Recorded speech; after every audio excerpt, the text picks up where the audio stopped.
Very much, Cabinet Secretary. I'd like now to invite the panelists. You know yourselves. Kindly come forward.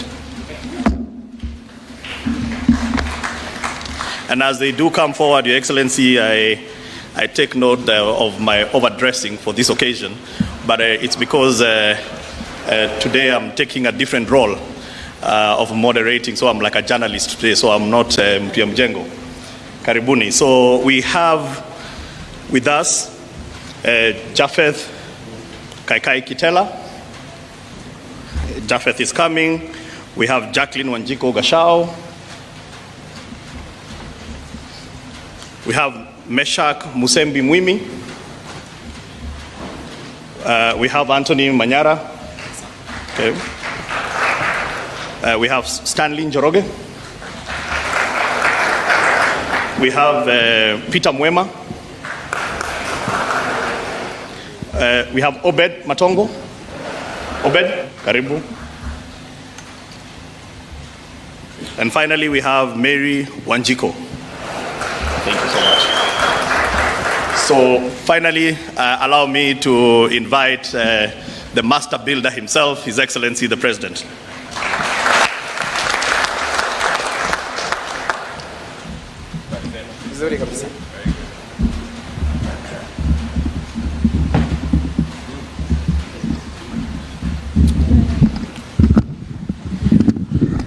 Thank you very much, Your Excellency. This is a conversation that you're going to have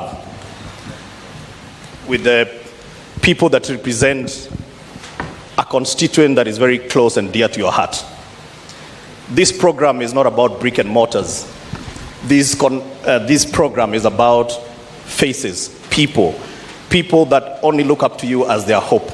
Because this country, the existential problem that we have is lack of jobs. And so, Your Excellency, as you converse with them, I want to give them the first opportunity to introduce themselves. And I want to start with Jaff Kai Kitela. Jaff Kai Kitela is a food vendor at Kibra site. He has formed a group of Kibera disabled people, and they are making food and serving the construction workers.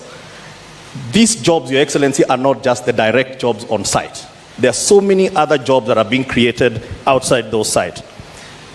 And lastly, Japheth is one of the people who are going to be the beneficiaries of those homes that are being built. So not only is he serving the people,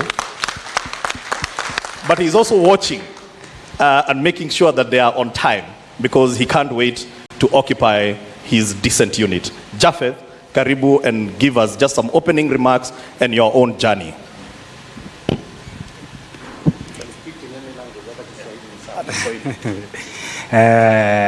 Your Excellency, habari zenu? Mimi kwa majina naitwa Jaff Kai, natoka Lang'ata, Iris Ward, Soweto site. Kwenye kuna site kwenye kuna jengwa. Mimi tuliform a group of disability 2014. Then tulikuwa na we are 40 members. We subdivide the members for each group, for each team 10 members. Then wakati project ilikuja tukapeana 10 a group of 10 kwa side, wale watakuwa na deliver, wanapeana chakula pale, wana sell the food. Then kuna group zingine pia, kuna ingine na manage a toilet, kuna ingine pia tulisaidiwa na Safaricom Foundation tukapewa sewing machine.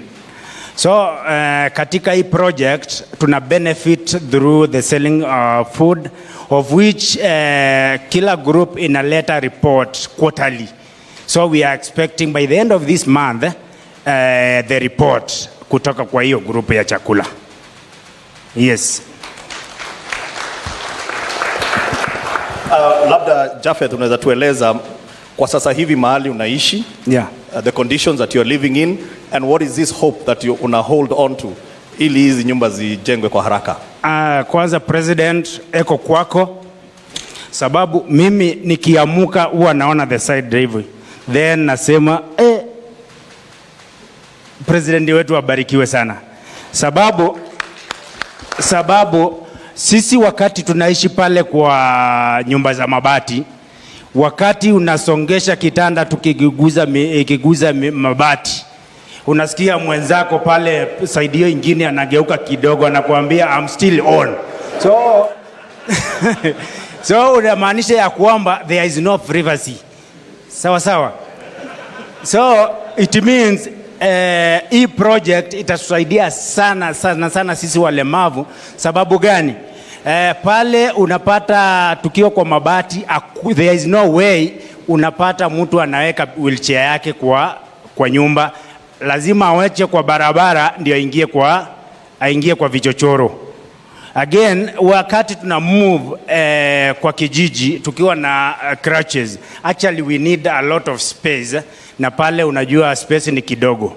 So actually we accommodate the project. Tulifurahia sana wakati hiyo bili ilipitishwa kama sisi walemavu, sababu tutakuwa na parking zetu pale. In my group, we have around 20 members who are beneficiary on this project. So sisi kama walemavu tunafurahia sana sababu ya hii project. Thank you. Asante sana, Your Excellency. Now I'd like to invite you to just have a conversation with Jaff. Yes. Asante sana Bwana Jaffet. Yeah. So umesema wanachama wako kama 20 wanajipanga kupata nyumba pale. The beneficiaries. Mumeanza kusave, mumeingia kwa boma yangu ama mnajipanga kwa njia gani? Kwa sababu mnajua lazima mjengo inaendelea kujengwa, sio? Yeah. Na makadirio yetu ni kwamba katikati ya mwaka ujao hizo nyumba zitakuwa tayari. Yes. Kama sio mapema. Yeah. Nyinyi mmejipanga vipi? Are you registered kwa boma yangu? Mumeanza kusave pesa? Yeah. Kwa sababu mtahitaji deposit kidogo ndio muweze kulipia ile manyumba ingine baadaye. Kama mimi personally nimeregister na cooperative, at least naendelea na kusave, but kuna other members they are still registered. Yeah, kwa hivyo tunajipanga, tunajua vile muda inaenda, tunaendelea na kusave, at least hata si tufurahie kama wengine. Yes. So hapa kwa chakula, yeah, mnalipwa baada ya siku ngapi? Mnalipwa kila siku ama mnalipwa baada ya muda? Tunalipwa after 2 weeks. Tuna deliver the services, then after 2 weeks tunalipwa. Yes. Bado kuna mtu wako na deni yenu sasa kule? Najua sisi kama wa Kenya ni lazima pia kukue na baadhi yetu wako na madeni. So sitaki kuingilia sana ujuzi wetu, lakini kuna baadhi wako na deni, lakini najua watasort out. Sababu sisi ni walemavu, najua ni mbaya sana mtu kukimbia na pesa yetu. So una imani watalipa? Yes, niko na imani sana. Bas, wale wenye mko na madeni mnatusikiza, tafadhali muweze kulipa madeni yenu. Kakai na wenzake hawataki maneno, hawataki matata. Ni kweli. So asante sana. Thank you so much. Asante sana, Jaffet. We'll come back to you. Your Excellency, the second person that